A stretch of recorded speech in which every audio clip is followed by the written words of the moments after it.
Yuk teman-teman, kita bahas soal prediksi TKA Matematika yang ada di e-book ini. E-book ini disusun oleh guru matematika se-Indonesia. Keren nggak tuh?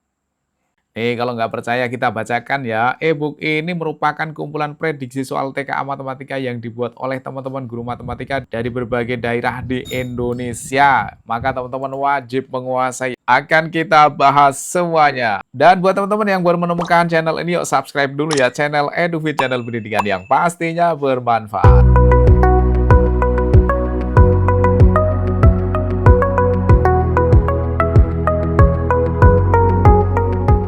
Oke, sebelum kita bahas soalnya, kalian wajib tahu materi yang akan keluar di TKA SMP 2026. Ada 10 materi yang akan keluar dan kalian wajib menguasai semua. Oke, kali ini kita akan bahas soal tentang bilangan real, persamaan, dan pertidaksamaan linier.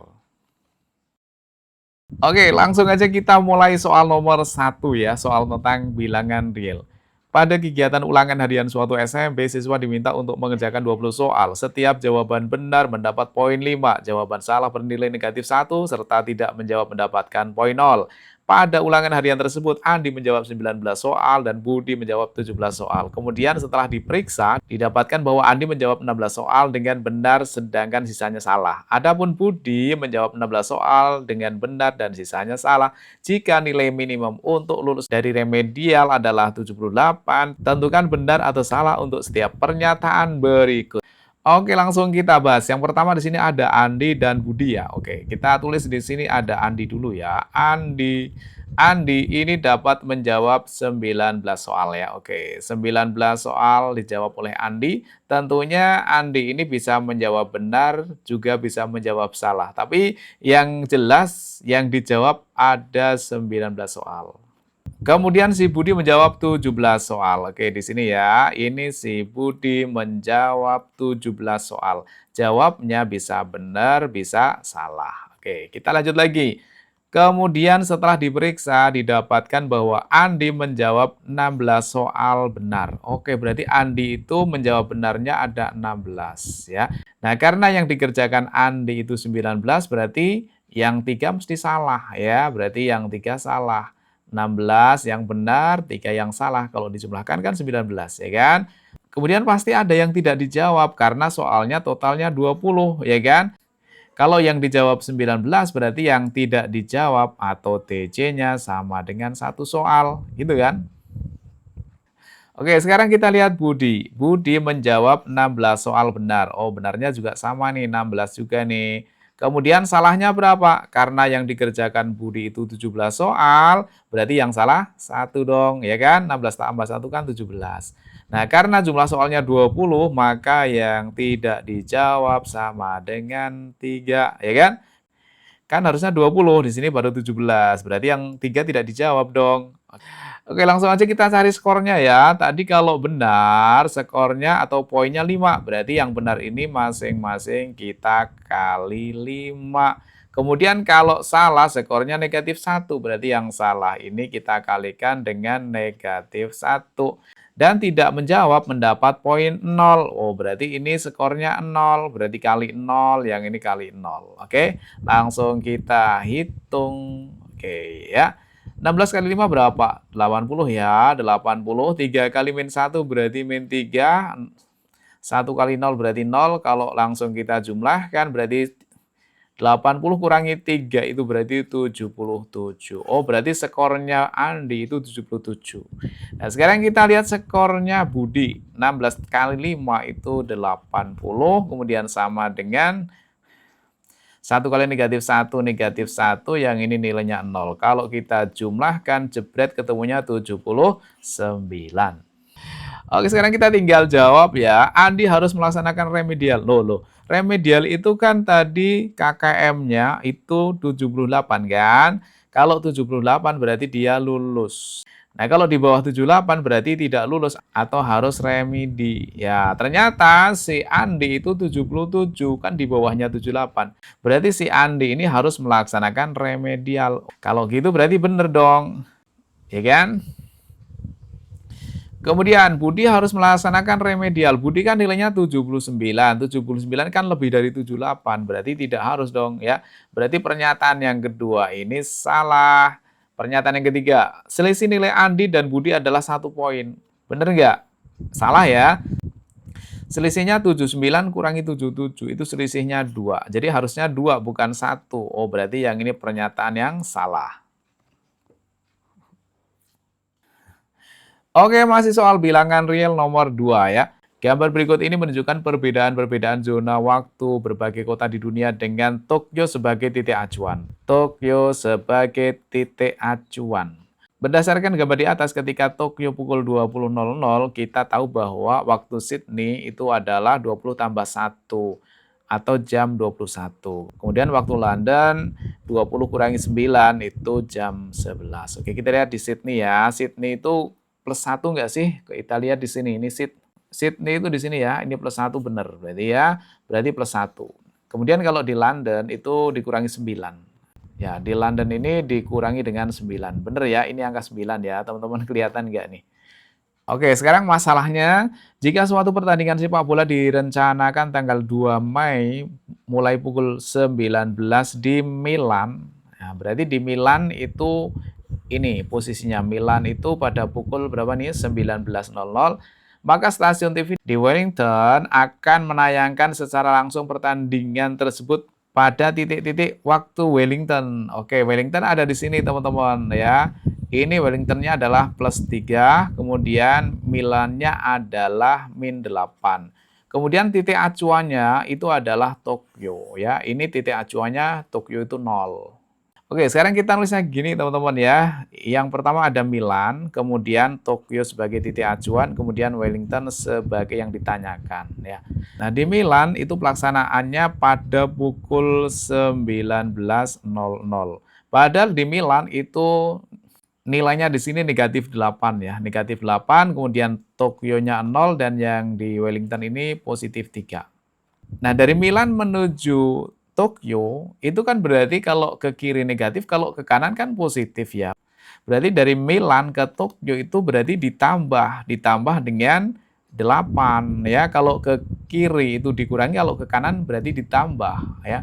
Kemudian yang di sini nanti dari Tokyo sampai Wellington itu ditambah 3 ya, berarti nanti di sini ditambah 3. Oke, sekarang kita hitung dulu ya. Dari pukul 19 atau 7 malam kalau ditambah 8 itu berarti nanti pukul 03.00. Ini sudah pada tanggal 3 Mei ya, karena sudah lewat dini hari. Yang ini masih tanggal 2 Mei. Kemudian kalau waktu Wellington berarti ditambah 3, berarti 3 tambah 3 ya berarti pukul 06.00 waktu Wellington. Berarti jawabannya adalah yang ini teman-teman, yaitu tanggal 3 Mei pukul 6.00.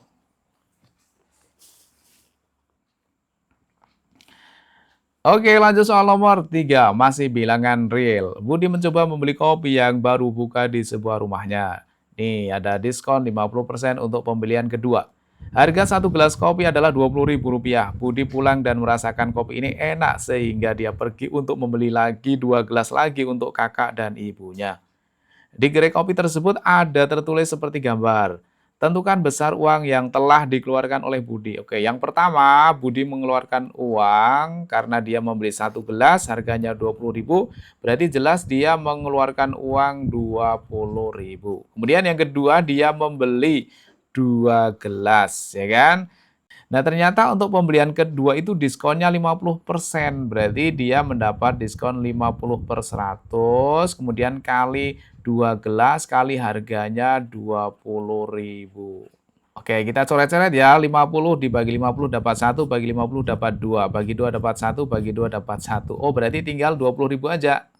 Maka jumlah yang udah dikeluarkan oleh Budi itu samanya dengan 20 tambah 20, berarti Rp40.000. Oke, kalau gitu jawabannya adalah yang B.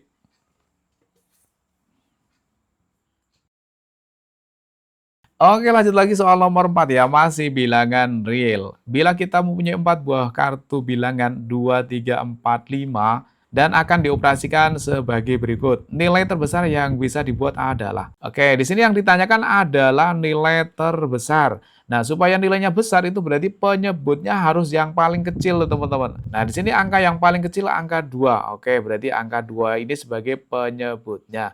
Kemudian yang dikalikan ini harus angka besar-besar ya. Yang dikalikan harus besar-besar biar nanti hasilnya besar. Nah, yang besar itu ada 4 sama 5. Ya udah berarti 4 sama 5. Kemudian yang ini tinggal 3. Nah, ini akan menjadi nilai yang maksimum. Oke, sekarang kita hitung ya. Yang pertama 3, kemudian ditambah dengan 4 bagi 2, nilainya 2. 2 kali 5 berarti 10. Oke, tinggal kita jumlahkan nilainya sama dengan 13. Jawabannya adalah yang A. Oke, lanjut soal nomor 5, soal tentang persamaan linier. Dua pembalap MotoGP sedang melakukan pemanasan di sirkuit. Mereka start dengan waktu yang tidak sama, dengan kecepatan masing-masing yang konstan atau tetap. Setelah 10 detik, pembalap pertama mencapai jarak 700 meter, sedangkan pembalap kedua baru mulai start. 25 detik kemudian pembalap pertama mencapai jarak 2.450 meter, sementara pembalap kedua mencapai jarak 2.000 meter. Tentukan pada detik keberapa pembalap kedua mampu menyalip pembalap yang pertama. Oke, di sini ada dua variabel ya. Yang pertama ada 10 detik, berarti detik atau waktu ya. Berarti yang pertama adalah waktu. Kita misalkan dengan X ya. Kemudian yang kedua adalah jarak. Kemudian jarak kita misalkan dengan Y. Oke, sekarang kita buatkan dalam bentuk titik ya. Untuk pembalap pertama itu waktunya masih 0, ya kan? Waktunya 0, X-nya itu waktunya 0 dan jaraknya juga masih 0. Ini masih awal ya. Nah, kemudian setelah 10 detik ya, detik itu waktu berarti setelah 10 detik, koma, jaraknya itu yang ditempuh 700, berarti 10,700. Ini pembalap yang pertama. Kemudian pembalap yang kedua, dia baru mulai saat pembalap pertama mencapai 10 detik. Ya, berarti dia baru mulainya itu pas 10 detik yang pertama untuk pembalap yang pertama. Dan ini jaraknya masih 0 ya, jaraknya masih 0 karena pembalap kedua baru mau berangkat, ya kan. Dan kemudian di sini 25 menit kemudian pembalap pertama mencapai jarak 2.450 meter, sementara pembalap kedua, nah ini yang kita ambil yang pembalap kedua itu mencapai jarak 2.000. Nah, pembalap kedua pas 25 detik kemudian, kalau awalnya itu 10 berarti 25 detik kemudian menjadi 35 detik ya. Dari 10 ditambah dengan 25 itu 35 detik, itu mencapai jaraknya 2.000. Gimana teman-teman? Dong apa belum? Oke, kemudian teman-teman harus menggunakan rumus persamaan garis yang diketahui dua titik ya. Rumusnya gimana? Lupa ya? Oke, baik itu berikan rumusnya. Y min Y1 dibagi dengan Y2 min Y1 sama dengan X min X1 dibagi dengan X2 min X1. Tapi nanti ini lama dan panjang ya. Oke, kalau Bang Edu berikan trik cepatnya mau nggak? Mau dong. Oke, Bang Edu berikan trik cepatnya. Cara mengerjakan soal persamaan garis yang diketahui dua titik itu gampang banget teman-teman ya. Oke, yang pertama gini. Yang pertama ada 10,700 ya. 10,700 kita tulis seperti ini. Kemudian titik yang satunya lagi kita taruh di bawahnya. Oke, kemudian langsung aja kita kurangi. 10 kurangi 0 nilainya 10. Kemudian langsung dikasih Y yang tengah-tengah sama dengan 700 kurangi 0 berarti 700. Kemudian ditambah dengan X. Terus gimana? Terus gini ya, ini kalikan silang ya. 0 kali 10 nilainya 0. 0 kali 10 nilainya 0. Kemudian 0 kali 700 nilainya 0. Kemudian dikurangi nih hasilnya. 0 kurangi 0 nilainya 0. Oh, berarti di sini tambah 0. Nggak ngefek dong. Oke, berarti ini kalau kita sederhanakan masing-masing bagi 10 ya, dapat Y sama dengan 700 bagi 10 dapat 70X, yang ini udah habis. Oke, ini persamaan garis yang pertama nih. Sekarang yang kedua, angkanya berapa nih? 35,2000, berarti di sini ada 35,2000. Kemudian 10 sama 0, berarti 10 sama 0, sret min Nah, sekarang kita kurangi ya. 35 kurangi 10 berarti 25 dikasih apa? Dikasih Y sama dengan 2000 kurangi 0 berarti 2000 dikasih apa? Dikasih X. Kemudian yang belakang gimana tadi? Yang belakang adalah kita kalikan silang sud ya. Kita kalikan 0 kali 35 berarti 0. Kemudian 10 kali 2000 berarti 20.000. Kemudian kita kurangkan ya, hasilnya sama dengan ya negatif 20.000. Nah, negatif 20.000-nya kita taruh di sini, negatif 20.000. Oke, sekarang kita sederhanakan masing-masing dibagi 25 ya. Ini kalau kita bagi 25 dapatnya Y saja. 200 kalau bagi 25 itu dapatnya 8 tambah 0 berarti 80X. 200 kalau bagi 25 dapatnya 8 lagi. Masih ada nolnya 2 berarti min 800. Terus gimana nih? Oke, di sini ada kata-kata ini. Tentukan pada detik keberapa pembalap pertama mampu menyalip pembalap pertama. Berarti dia akan menyalip ketika jaraknya sama. Jarak itu kan tadi Y ya. Berarti ketika jaraknya ini sama. Berarti artinya Y yang pertama sama Y yang kedua ini harus sama biar nanti bisa nyalip, ya kan? Berarti tinggal kita samakan aja, yang kiri itu 70X, kemudian yang kanan adalah 80X min 800. 70X kalau pindah ruas kanan jadinya negatif 70. 80 kurangi 70 berarti tinggal 10X. Negatif 800 kalau pindah ke ruas kiri negatif menjadi positif 800. Maka X sama dengan 800 dibagi 10, X-nya sama dengan 80. Jadi, dia akan menyalip atau bareng atau sampai jarak yang sama pada waktu 80 detik. Jadi jawabannya yang D. Oke, untuk soal nomor 6, nomor 7, nomor 8, 9, 10, dan seterusnya akan kita bahas di video berikutnya. Terima kasih sudah menonton sampai akhir. Mudah-mudahan teman-teman semuanya masuk SMA yang dicita-citakan. Amin.